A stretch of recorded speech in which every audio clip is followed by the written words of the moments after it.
दररोज निष्पक्ष व ताज्या बातम्या पाहण्याकरिता चॅनलला लाईक आणि सबस्क्राईब करा।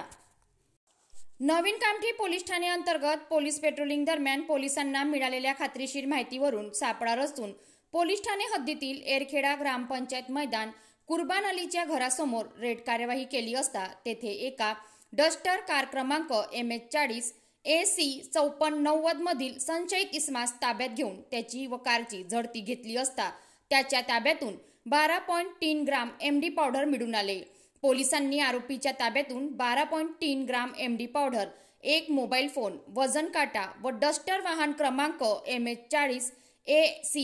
5490 असा एकूण 6,34,200 रुपयांचा मुद्देमाल जप्त करून आरोपीस अजून सखोल विचारपूस केली असता नमूद मुद्देमाल हा आरोपी कुर्बान अजीज अली, सुफियाना आबिद खान, हैदर अली, युसुफ अली, आफ्ताब अली, अजीज अली व जिशान हैदर, रिजवान हैदर रिजवी सर्व आरोपी राहणार कामठी यांच्या मदतीने स्वतःच्या आर्थिक फायद्याकरिता विक्री काढण्याकरिता आणल्याचे सांगितले असता पोलिसांनी आरोपी अजहर अहमद अन्सारी, वल्द अय्याज अहमद अन्सारी यास अटक करून 5 आरोपींचा पोलीस शोध घेत आहे।